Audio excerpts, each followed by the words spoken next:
no? So before I end my video, I have something to share.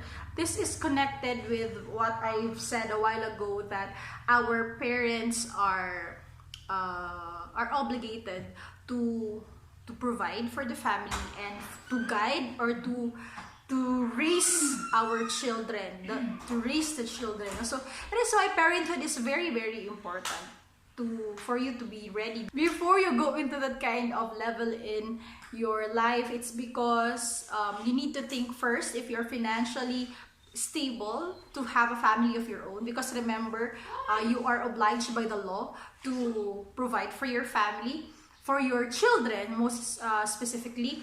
And you're emotionally stable because of course your children do not need to be fed alone, but they also need to be guided on what would be their behavior later on.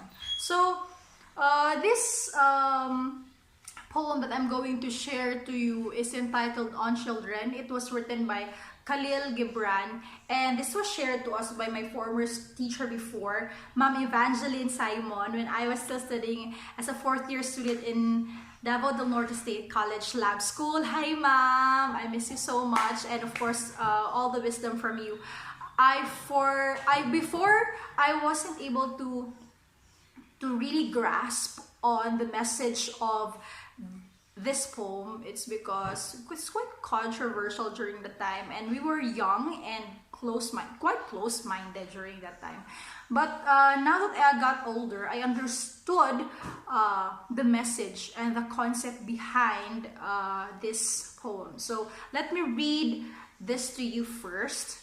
And a woman who held a babe against her bosom said, "Speak us of children." And he said, "Your children are not your children. They are the sons and daughters of life's longing for itself. They come through you, but not from you. And though they are with you, yet they belong not to you. You may give them your love, but not your thoughts, for they have their own thoughts. You may house their bodies, but not their souls, for their souls dwell in the house of tomorrow, which you cannot visit, not even in your dreams. You may strive to be like them, but seek not to make them like you. For life goes not backward, nor tarries with yesterday. You are the bows from which your children as living arrows are sent forth. The archer sees the mark upon the path of the infinite, and he bends you with his might that his arrows may go swift and far. Let your bending in the archer's hand be for gladness, for even as he loves the arrow that flies, so he loves also the bow that is stable."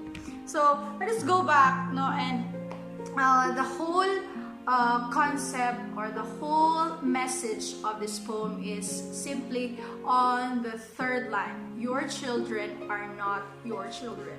Because some parents, sadly nowadays, unfortunately, they think or they view their children as business ventures or investments. So once they're still studying, they provide everything. Pag mag-college na, they give everything so that at the end, these children could give back to their parents, which is sadly dili man siguro dapat ana.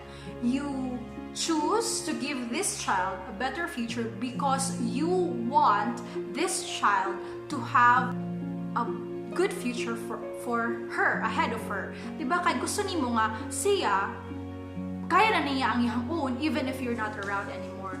So medyo mali ang thinking sa parents nga, kani, ako ang anak, ako ning tagaan, maski kung sa tagaan ako provide, paspilahon ako sa gwapo nga eskwelahan. Para in the future, gwapo yung trabaho, daghan siya ma-earn na money, balikan ko ni sa tanan ako nagasto sa iyaha. In fact, that's not like that.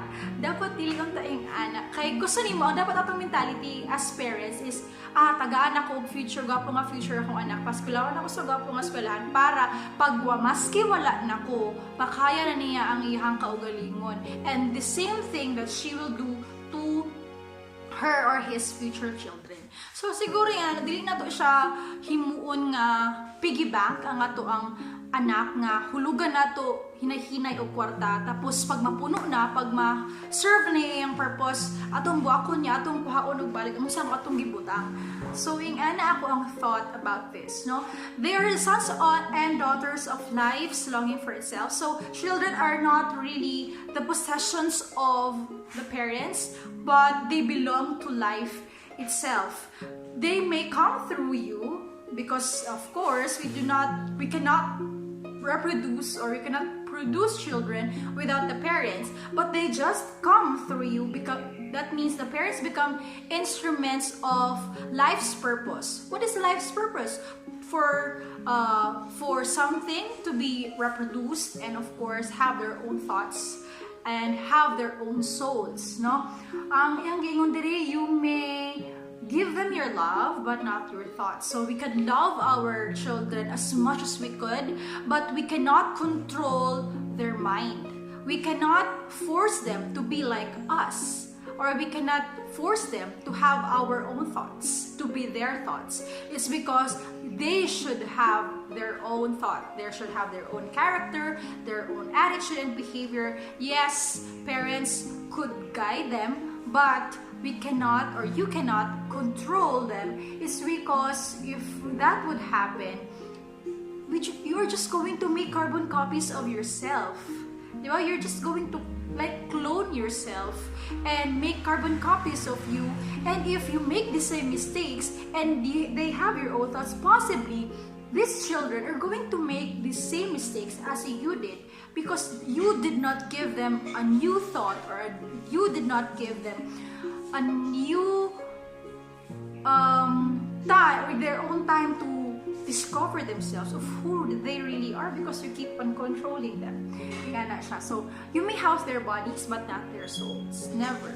Because children are going to have their own development in terms of character and behavior. So lahi ra jud, maski unsaon nimo na og bunal, maski unsaon na to na og kanang kulong, dili jud, because children are going to grow up, no?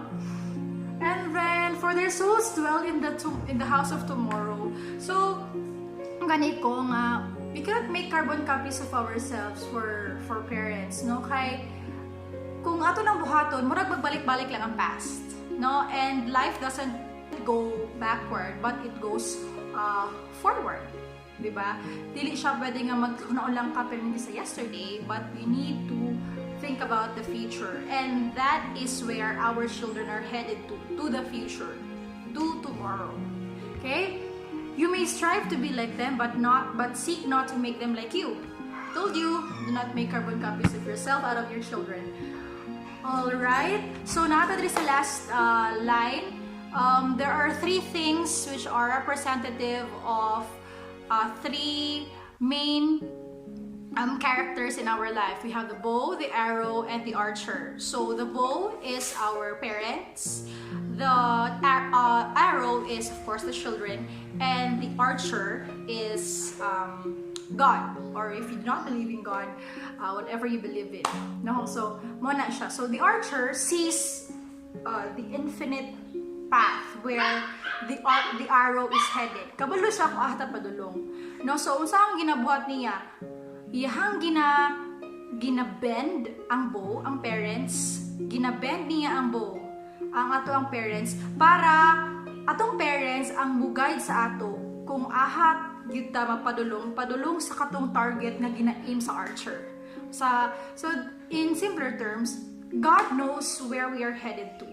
So ang ginahimo niyang instruments ang ato ang parents, so that our parents could guide us, could lead us, not really control us, not necessarily, but just guide us so that we head in the path where God wants us to go. Muragana. So ana ang kong thought with this on children, and now I really understood, and it is a very wonderful poem. Thank you, Mom Sai, for sharing this to us before. I apologize for not really understanding that before. So that's it for today. I would like to thank Charisse for sending me, Charisse and Mr. Villar for sending me your questions. I hope that I answered your questions thoroughly. Alright, so that would be all for today. Do not forget to like, share, and subscribe to our channel, Camp Wagi Vlogs. That's it for today, guys. Goodbye, and thank you for watching.